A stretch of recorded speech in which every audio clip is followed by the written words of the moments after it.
To be successful then, what advice would you give a practitioner who might be listening and struggling to get to where they want to be? Having the belief, like we said, getting through the fear, determination, you need it, and just having the belief in yourself. And if you need to, go back and do a refresher. Like, I'll never stop learning. I've been in the industry 10 years now. I'm constantly doing like little online courses and keeping up because it's forever changing in it. But the main thing for me is just having the belief in yourself and just like pushing through it.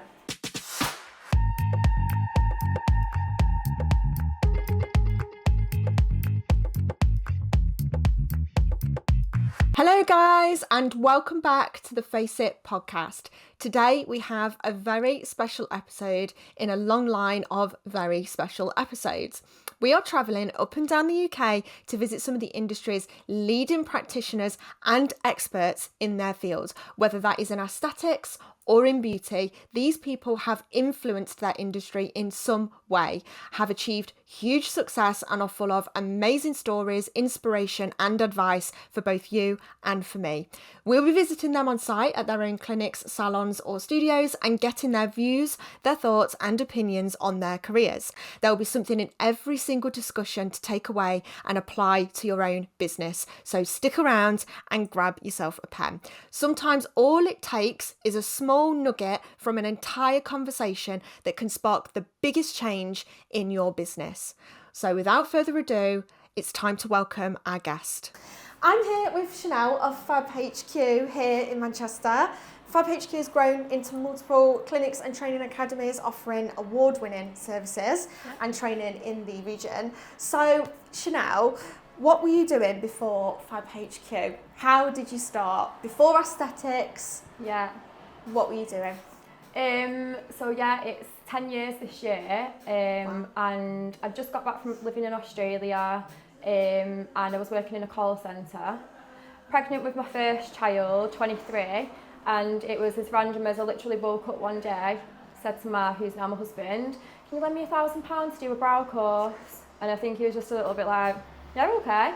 And it just like kind of escalated from there really. From there I've just done loads of individual courses, led me to go back to college and do my beauty level 2 and level 3, level 4, which then led me into doing my aesthetics, and yeah, it's just kind of gone from there. Wow. So you were in Australia, like why did you come back? Family? No, so my mum moved to Australia, and typically a few months before, I'd not had a boyfriend for like years. And typically a few months before I met Ma, who's now my husband, so we was trying like to do the long distance thing for like a year. Wow. And yeah, it just weren't working, so then yeah, I made the decision to just come home. You came back to sunny Manchester. It was too quiet as well. Yeah. I mean, it is sunny here today though. Yeah. I will give it that. It is the one day of sun. Now I'm a bit older, I kind of regret it and think, I feel like I should have lived in Australia. I feel like I made a little mistake there. I was thinking you coming back from us. What was it about the world of aesthetics that was so appealing to you then? Like, what, you'd done your eyebrows, you'd done your beauty training. How many years were you doing that for before you thought about? I was doing that for 3 years. So you're about 3 years in. What was that light bulb moment where you thought, I really want to do injectables? So the college that I was doing my level 2 and level 3 and 4 at, they'd literally just brought the course out of doing aesthetics because it was at a time when it was kind of quite new to the beauty industry, and they just brought this course out. So I was like, do you know what, I've literally just finished my level 4, I'm just going to do it, makes sense. I love everything about it, and I just thought it'll just forward my career. Yeah. Were you someone that had aesthetic treatments before you got into aesthetics? No. I hear there's quite a bit. No. I hear there's quite a bit. So like, there's quite a few of you that went into aesthetics and actually hadn't had injectables. No, I've not had anything up until that point. And then from doing the course, I then went and had my lips done off somebody else. But yeah, I've not had anything done up until doing aesthetics. It kind of opened a can of worms.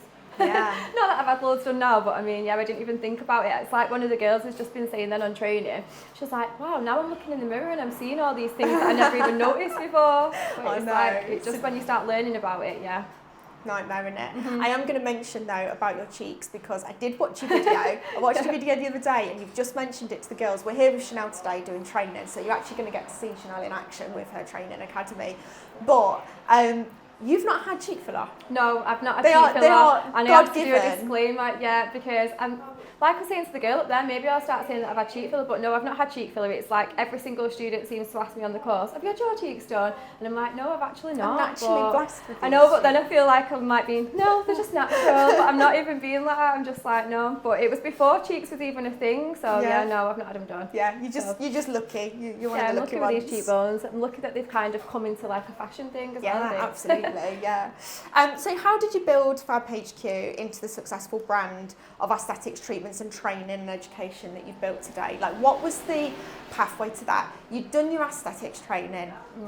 Where did you start from there? Did you work in someone else's clinic? Did you go straight into having your own space? When I first qualified, I did go into 1 or 2 clinics, but I didn't really do much. And then I quite quickly then just converted a room, so I converted my garage into like a clinic setup. And then I just worked from there for 3 years. And then at one point in my garage, there was 3 of us working in there, and it was probably not much bigger than this. So 3 beauty beds squoze in, like little sardines. And then that was when I kind of had the moment and I thought, okay, I think I now need to branch out into getting a premises. And I've been doing the training since 2017. So I was working from my garage, but then I was renting like function rooms and stuff like that, conference rooms to do the training. And then I just thought, you know what, I need to take the plunge, like I need to just do it. Because I had 2 small kids, the garage was convenient, but then it kind of outgrew that a little bit, and then I got this.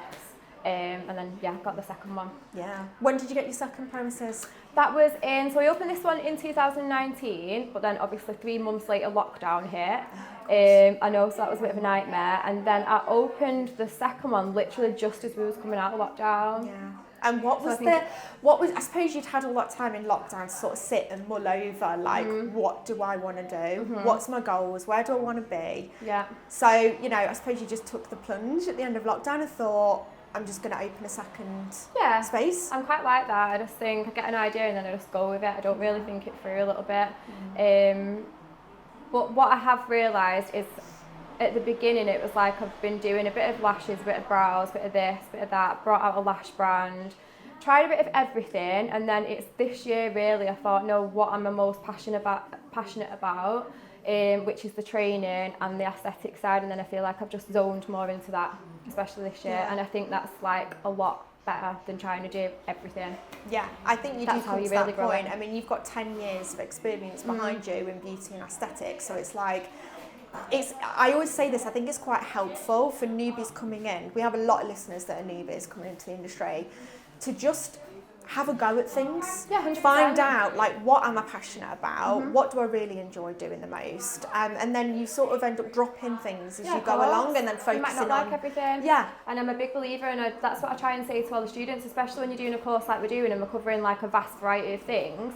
Have a go, 100%, but that might not be for you, and that's fine. But as long as you try it, you're here to learn it, and then you might not like it, you might just want to go into one treatment, but that's fine. Yeah, and specialise in that one area. Yeah. Yeah, and you can tell you're super passionate about your training as well. Like, I love we've been having a little listen in, and you're just a natural at it. Obviously, we get to see quite a lot of people with their academies and their training and various methods and ways that they deliver it, but yeah, you just get stuck right in there, and I think you can just feel that passion. Yeah, you can. I really, really do. So, when did you open your first clinic then? 2019 was that, did you say? Yeah, 2019, December. And how did you grow your client base? Because it's one thing being in your garage. Yeah. It's then quite another when you've got the overheads. And I think a lot of our listeners get stuck in that mindset of like waiting to be ready. Like, when am I ready? Yeah. So how did you grow that client base enough to think it's worth the gamble? Yeah. It can be quite a slow process. I think I was quite lucky. I did start, so before like I got this and stuff, I started mobile for all the beauty stuff. So I built it, but it did happen, and I think networking, so I say it to all the time with the students, like, speak to people. So I might be in the school playground, I'm telling mums about the latest skin booster I've just had. But I think because I'm so passionate about everything anyway, I'm naturally just striking up conversations. If I go to little gatherings, I do end up talking about aesthetics and stuff. But just being as proactive as possible, trying to think outside the box. Social media, so it's a really positive thing, it's a free thing, but there's a big focus on social media, but there's also other things that you can do, i.e. just having conversations with people. But I was trying to just be as proactive as possible, consistency as well. Like sometimes it doesn't just happen overnight building your brand, you've got to try and stay consistent, and then over a period of time it will just naturally grow. But I think, you've just got to keep at it. Yeah. If it's something you really want to do, it will just happen. But yeah, I think we're really blessed that we've got socials. It's free form of advertising. And for me, the beauty industry and the aesthetics industry, it's not getting any smaller, it's getting bigger. So that's really positive as well. Yeah, there's always new products coming out on the market, isn't there? And I think as well, you know, you have been doing it for around 10 years, working in this particular space, and it's like, a lot has changed in a decade. 100%. Like what you were doing to try and promote your beauty business in the early days is very different to what you've got access to now. Yeah. You know, we didn't have Instagram and stuff, which is... No, and it was so different when you used to post on Instagram. Yeah. Because I've still got some of my posts like... You're like way down. Wow, that filter and everything else about it, it was just like so different. But keeping up to date with all of this stuff, and if you don't, then do little courses, there's things online all the time. Yeah. So I do think, constantly learning, knowledge is definitely power, and if you're not like a pro in it, then go to somebody who's got more experience than you, i.e. a social media person or whatever, and then just do it that way. Yeah. So you would say that marketing is a big part 100%. of having a successful business, because you can be the best practitioner in the world I say it all the time. with wielding a needle. But if you can't market, you're not going to get anything. You're just not going to get anywhere, are you? No, when I say it all the time, like I do kind of zone in a little bit on this part, like building your client base and building your business as part of the training, because like you just said, you can be the best aesthetics practitioner in the world, but if you're not going to like get yourself out there, then your clients aren't just going to knock on your door and say, hi, can you do my lips? Like you've got that for me is just as important part of the business. Yeah, and I was speaking to you guys that come on the show. Pretty much every single one of you has got the same message that have got to where you have got to. Yeah. Every single one of you will say, you know, 50% of the business is what you do, the needle. 50% of the business is the marketing side. So true. It's so important. So how has social media impacted your business? Have you got any tips for our listeners, you know, in terms of what kind of content that you decide to put out there? So I try and have what I call 3 content pillars, and I try and plan my socials alongside the girl who helps me doing it. So my pillars will be educational, humorous, and my last one is sales. So whenever I'm posting, I try and post under these 3 pillars. So humour always gets the most engagement. So me doing a funny reel or whatever, dancing around, that's going to get me interaction. My sales are obviously then just showcasing my work. And then my education, we're educating students or providing free education. And then that might be why then they're zoning in on our Instagram. So I'm just providing a bit of a service rather than just posting all like before and afters all the time. Yeah, and I think that's the key, isn't it? Especially when it comes to sales. It's very easy to get in the trap of just constantly trying to sell what you do. Yeah, and then people switch off. You do. Like, it's got to be engaging, hasn't it, for whoever's watching you. And also, it's a good way to really get your brand out there and what you're trying to represent. Yeah, and your personality and who you are as a practitioner is a big part of that. 100%. You know, a lot of the reason people come to see you, one, because of your skill and your education. I mean, you've got a big wall here of certificates. That is an important part, but equally, they want to know and like the individual. Yeah, I always say it, people buy people, don't they? So the more you can kind of get on your stories and stuff like that, if you're showing your face, one, it's going to make the person feel more at ease maybe to come into you. And yeah, that's what happens, isn't it? Yeah, and they can get your demeanour a little bit more, do you know what I mean? Because sometimes you can look one way and sound one way typing, but then when they actually see you and can gauge in your eye, they lock eyes with you even on your feed, they can think, oh, actually that person's really warm and friendly. It's not what I had in my mind of what I thought that person was. So that's the thing, you've got to get that demeanour across as well, I think. Yeah. So bringing it to your training then, why did you decide to start training? Like at what point in that journey did you decide, I really want to help other people with their careers? So I actually started with lashes. I was one of the first people in this area to do Russian volume lashes, and I quite quickly became quite fully booked with that. I'm well known for doing Russian lashes in the area. So then I had a few people asking me if I'm going to be doing training, so that's how I kind of got into the training. Once I started doing the training, I thought, oh my God, I love this. It's like a totally different feeling to doing clients. It's so rewarding. I know doing clients is rewarding, like you're making them feel good, but it's a different type. You're giving them a new skill, and then they still message you. I've had a student message me today saying, oh my God, I've just been able to buy a boob job. Wow, yeah. You've changed my life, mine and my family's life so much, because you're providing them with like a new career, more income, like more confidence. So once I started doing the lash training, I just thought, no, this is where I really want to go. This is where like my passion is. And then I just started training in all beauty, and then especially I'd say the last 6-12 months I've started doing more aesthetic training. Yeah, I think it gives more autonomy over people's income source as well. And like I think there's this misconception that you always have to be like full-time aesthetics, and actually it's not true. No, it's not. Sometimes people just want to be able to see a handful of clients a week on the fine. side. Yeah, just does that little extra. It pays for your holiday. You know, once a year, take the kids away. Like you say, getting your boob job. Yeah. You know, it's nice to be able to have that, and I think that's what's so brilliant about this industry. It gives people so much more control over their income than just sticking with a 9-to-5 or it does. job. Some people, like you said, everyone's different. Everyone's like some people want to do it full time. Some people just want to do it as like a little side hustle, and it's fine, and you can do it both ways because it is really profitable. And yeah, they've got loads of options with it. Yeah, and not everyone wants the big clinic, no, they don't. the training academy, yeah. You know, and I think it's nice to mention that side of it as well, because you get a lot of listeners that feel like they should be having this big dream, and this big dream actually isn't everyone's big dream. No, it's not. Some people just want freedom of time. Some people just want to work less and like be able to make a little bit of an income from doing a few extra treatments in a week. Yeah, be able to drop 2 days at the office and do days at their own space instead. Exactly. So what struggles do you most commonly see then with your students? Confidence. A lot of it comes down to lack of confidence. I think it's one thing being able to do it all here in front of us, the trainers, but then actually getting your own confidence to go out and do a client by yourself, that can be a bit daunting. Building a client base, that is another one.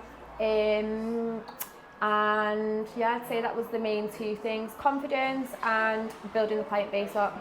And what tips would you give for someone who's listening now that thinks, I've gone and done a course, but I still don't feel like I can do my job properly, I've got no confidence in it? It's not because they're not confident about the training, it's they lack that confidence in themselves. Yeah. All I would say is just believe in yourself. You've done this training for a reason. You've made that investment in yourself. So just believe in yourself, and what is the worst that's going to happen? If you've done your training, you're going to be working safely, and it's just getting through that bit of a pain barrier at first, because you panic, and then it's the fear that comes in. So just kind of break through it, and I promise that when you've done it 1, 2, 3, 4 times, it just goes, and then it's like you build it up so much, and actually it wasn't that bad. And once you've done them first few and you get that bit of confidence, it just grows and grows and grows then. It's just that first little bit of that pain barrier you've got to break through. And there's a normal amount of nerves as well. I think this is what you've got to remember. You probably still get a little bit, you know, when you're delivering a new class or whatever, you still get a little bit of that. I think that's a good thing. When you feel fear, that's good, because it means you're coming out of your comfort zone, and I think that's really, really important. But I think an element of fear is totally normal, and it shows that you care. So it's better to have that than just to be working carelessly and not having that element. Yeah, you've just got to be able to push through it. There's a normal amount, there's a safe amount that you need to be able to work safely, and then it's the rest of it is like you've got to put it to the back of your mind and just crack on and get it done. Out of all the treatments that you offer then as a practitioner, what's one of your favourites and why? So I'm going to say skin boosters. Absolutely love skin boosters. I think they are beneficial to everybody. It just gives you that instant glow. It can resurface all of your skin, and it makes a massive, massive difference. And it's, you know, some of us don't want necessarily the injectables, and that's absolutely fine. But I just think a really good skin booster will just benefit everyone. Love it. Yeah. Yeah, I don't get to hear that one very often. Do you So I'm not? glad you said that. No, quite a lot of people say things like cheek filler. Oh, do they? Yeah, or they like a full face rejuvenation. I think because they get that sort of instant result a little bit more. Like they get that. Just put it in and they can see it straight away. So I think that's probably why. Is there an unsung hero procedure that deserves more attention than it actually gets? So is there something that I've got one for me that I think is a bit of an unsung hero. I just wonder if you've got one. So yeah, actually, chin filler. Because I feel like everyone goes on about cheeks and jaw, all of this, but I feel like you put 500,000 in someone's chin, it's like, wow, it's made a massive difference to someone's face. So yeah, I think that. I don't feel like anyone really talks about chin filler, and then every time I get to do it, I'm like, wow, it's made a massive difference. I think mine's microneedling. Oh, actually, yeah, I do love microneedling. It's like the old school thing. That's it because it's not very sexy, is it? No, it's not. It's just not a sexy treatment. You don't get like what you get with lip filler. You get that instant pout and things. But the results from it are amazing. Amazing, yeah, 100%. But yeah, like you said, you go bright red straight away. Yeah. It's not attractive. No, but again, similar to a skin booster, I think everyone can benefit from a microneedling because you're just putting that collagen back into the skin and get that really nice tight effect. And also it's a preventative, isn't it? Yeah. So again, everyone can benefit from a microneedling. But like you said, I think it's like, it's not instant, is it? No, this is it. You don't get that. We're all impatient and we just want that like instant look. Yeah, we are. So at this stage of your career then, Chanel, what are your goals now? So my goals are to get a bigger training academy eventually. And what else would I say? Throw a bit of worldwide training in there maybe. Oh, nice. Yeah, I've got quite a few, but yeah, definitely branch out into a bigger academy and a bigger kind of like training so we can kind of have multiple courses going on at once, I'd say. Yeah, it's better use of time, I suppose, as well, a bit more efficient being able to do that. Yeah, definitely, and just make it all a little bit bigger. Yeah, and if you were going to work abroad, is there somewhere that you've got in mind? Would there be somewhere that you would like to go and teach or train or? Anywhere there's sun. Yeah. All the time. So I was on holiday. I was on holiday last week in it was just Tenerife, and it's nice there all year round. So I was actually saying to my husband, can we not buy premises over here and then like come and live over here half the year? Yeah. So yeah, anywhere there's sun, I'm not fussy. It just makes your day so much better, don't it? Just having that sun. So what training do you actually offer to practitioners then, and what can they gain by training with Fab HQ? Like, why come to you? So we've got over like 20 different courses, so all beauty and aesthetic courses. I'd say our number one selling course at the moment is our Ultimate Aesthetics. It's suitable for beginners coming into the industry or just kind of beauticians wanting to add further services, but we do get quite a few medics as well. I think it's good because it kind of get the full package, so including like your microneedling, then all the way up to your advanced treatment. So that's definitely our best selling.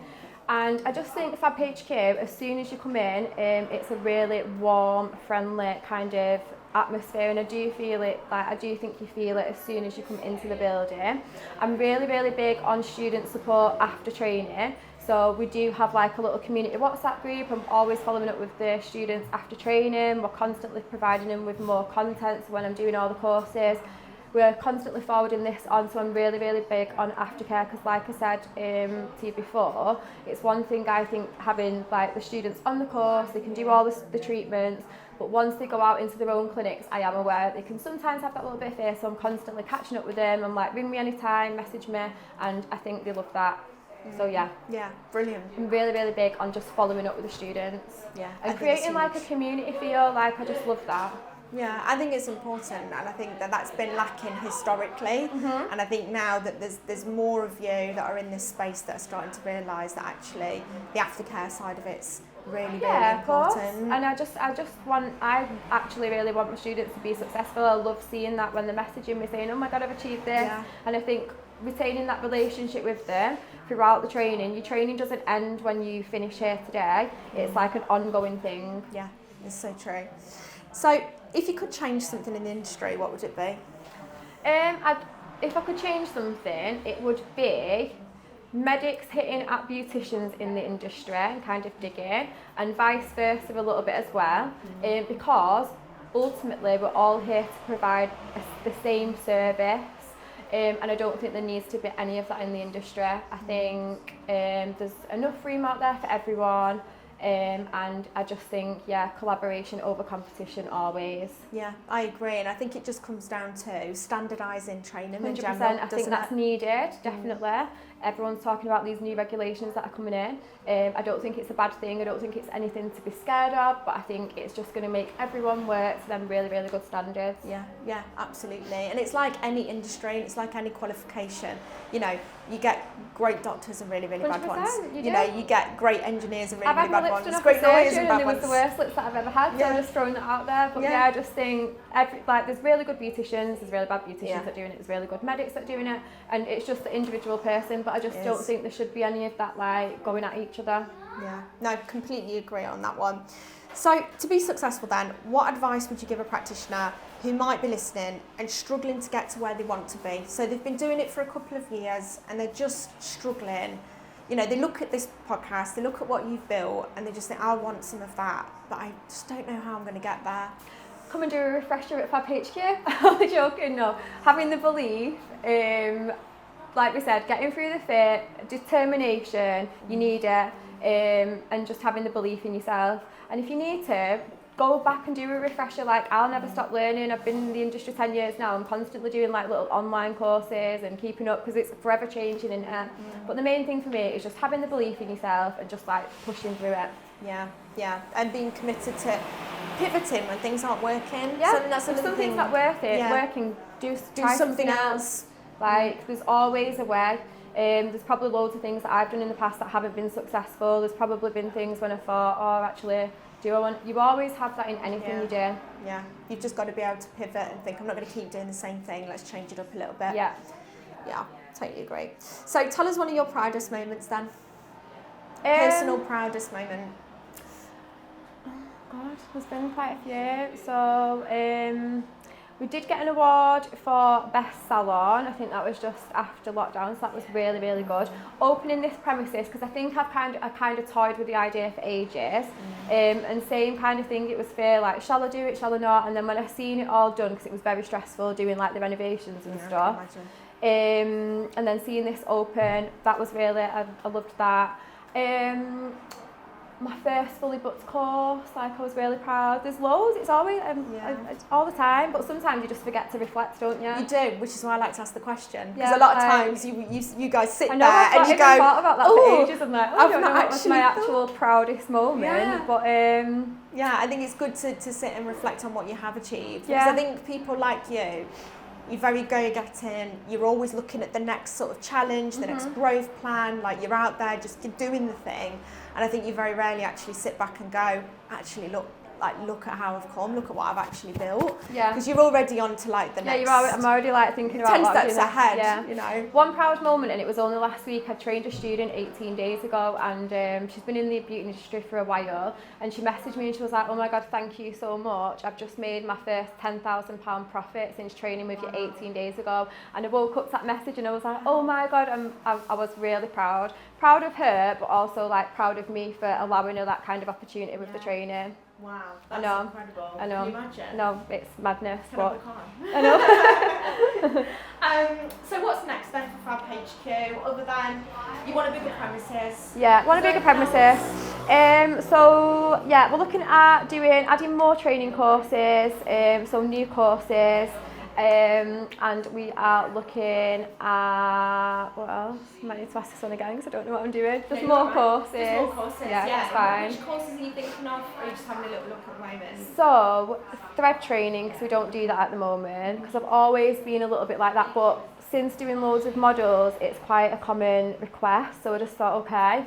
And potentially buttock filler, and again, I've been like that myself, but we've had quite a few requests, so I think that is next in the pipeline. Right, the next one's for this. Well, we're coming to the end now, Chanel, so thank you so much, for your time today and for showing us your training and letting us have a little peek into the world of Fab HQ. But if you could just let our listeners know where they can find you online, where they can find your training, all of that good stuff. Yeah, so you can go on our website, which is www.fabhq.co.uk. You can follow us on socials, which is fabhq.uk, or the training page, which is fabhq.training. And we are based in Greater Manchester, so come down and see us if you're ever in the area. Thank you so much, Chanel. You've Thank been you. amazing, and best wishes for the future of, everything. Thank you so HQ much. for you and Thanks so everything. much. Thank you. Lovely to meet you. Thanks.